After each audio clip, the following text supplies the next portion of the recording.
भारत रत्न बाबा साहब डॉक्टर भीमराव अंबेडकर जी का आज जन्म दिवस है। 14 अप्रैल 1891 में उनका जन्मदिन आता है। जन्म हुआ था मध्य प्रदेश के महू, एक स्थान है वहाँ पे, जो इस मध्य प्रदेश में है।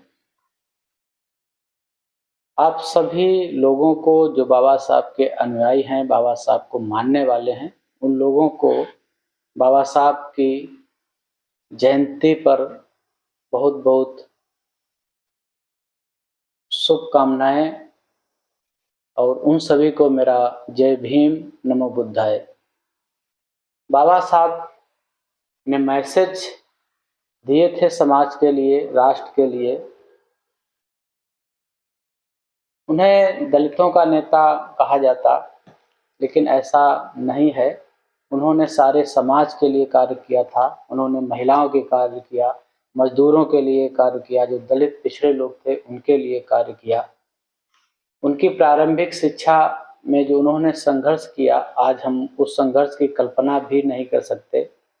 1835 में जब लॉर्ड मैकाले की जो शिक्षा नीति आई थी, उसके तहत जब गुरुकुल थे, जो विद्यालय चल रहे थे, तो उन विद्यालयों को एक शर्त दी गई थी कि जो विद्यालय समाज के सभी वर्गों के बच्चों को पढ़ाएंगे, उनको हम अनुदान देंगे। तो उस अनुदान को लेने के लिए कहीं कहीं दलितों के बच्चों को भी पढ़ाया जाना शुरू किया गया था। ये प्रारंभिक अवस्था थी।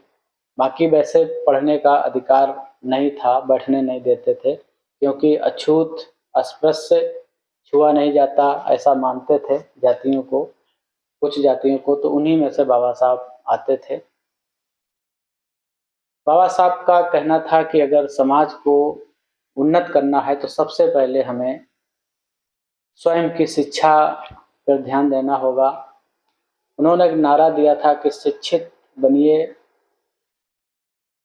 संगठित रहिए और संघर्ष करिए। अगर किसी लक्ष्य को हासिल करना है तो सबसे पहले आपको शिक्षा हासिल करनी होगी। शिक्षा हासिल करने के बाद आपको एक संगठित होकर चलना पड़ेगा, और जब आप संगठित होंगे तभी आप किसी समस्या के लिए संघर्ष कर पाएंगे, तभी आप सफल होंगे। तो उन्होंने जो किया इस देश के लिए, वो हमारे लिए बहुत महत्वपूर्ण है।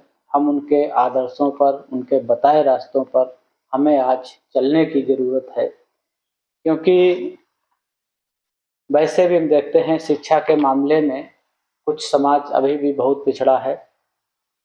कहीं संसाधन नहीं है, कहीं जो गार्जियन हैं, खासकर दलित वर्ग के, वो बच्चों को पढ़ाना नहीं चाहते। बहुत सारे उनके पास बहाने होते हैं, और सारे लोग लगभग कहीं न कहीं मदिरापान करते हैं, जो घर की आर्थिक स्थिति को बिगाड़े रहते हैं। बाबा साहब ने यह भी कहा था कि समाज को अगर समानता के स्तर पर लाना है तो सिर्फ शिक्षा के अलावा भी जो आर्थिक संसाधन हैं, उनमें भी लोगों की बराबर की भागीदारी होनी चाहिए। जब आर्थिक रूप से लोग मजबूत होते हैं, आर्थिक रूप से जब दूसरे की बराबरी पे जाके खड़े होते हैं, तो वहाँ पे जाके कई भेदभाव स्वतः समाप्त हो जाते हैं। तो हमें इस जयंती पर विचार करना चाहिए कि सिर्फ हम बाबा साहब की जयंती मनाएं, या हम उनके विचारों का अनुकरण करके, उनके बताए रास्ते पर चलकर हम अपनी उन्नति करें, समाज की उन्नति करें। जब हम उन्नत हो जाएंगे तो बहुत सारे भेदभाव स्वतः ही इस समाज से समाप्त हो जाएंगे। उन्होंने जो किया था, हिंदू बिल कोड उन्होंने प्रयास किया था लाने का, सारा मसौदा तैयार किया था, लेकिन जो विरोधी थे, पितृसत्तात्मक पक्ष के लोग थे, उन्होंने इसे मानने से इनकार कर दिया था।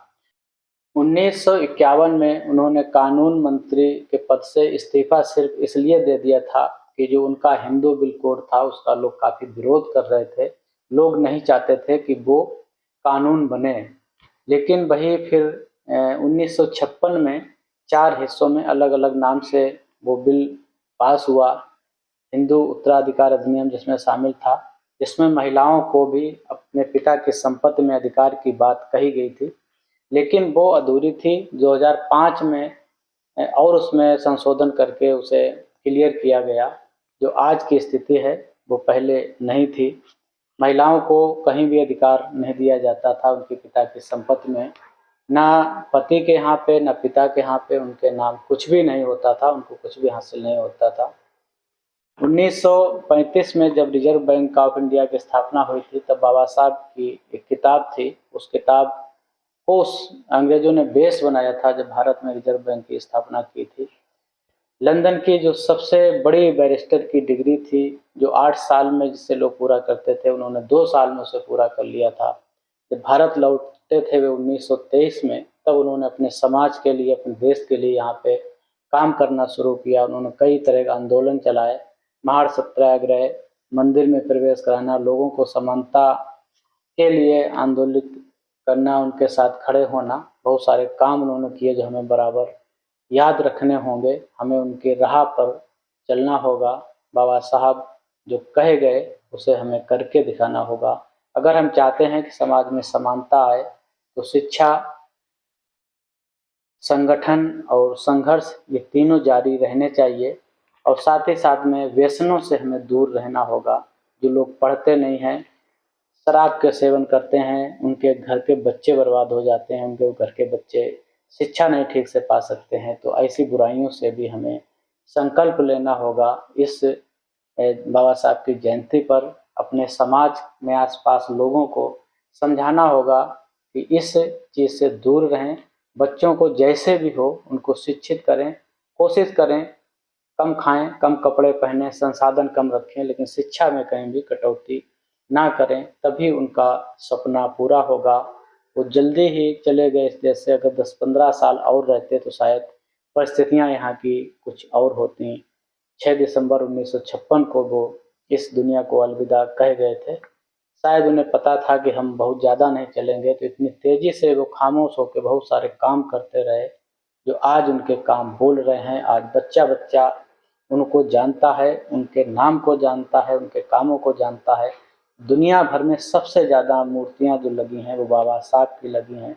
विदेशों में उन्हें स्टैचू ऑफ नॉलेज के नाम से जाना जाता है, ज्ञान के प्रतीक के रूप में उनको जाना जाता है। कोलंबिया में, लंदन यूनिवर्सिटी में बाबा साहब की मूर्तियाँ लगी हैं, लेकिन वहीं हमारा ये अनपढ़ समाज जो बात को समझता भी नहीं है, बाबा साहब का विरोध भी करता रहता है, उनकी मूर्तियों को भी खंडित करता रहता है। तो आज बाबा साहब के जन्मदिन पर आपको सभी को जय भीम मेरा। संकल्प करिए अपने आसपास के वातावरण को सुधारने के लिए, समाज को सुधारने के लिए, समाज को शिक्षित करने के लिए, और जो भी व्यक्ति हैं वो कहीं न कहीं आर्थिक रूप से संपन्न हो, इसके लिए कहीं न रोजगार करना पड़ेगा, अपना व्यवसाय करना पड़ेगा समानता की स्थिति पर पहुंचने के लिए।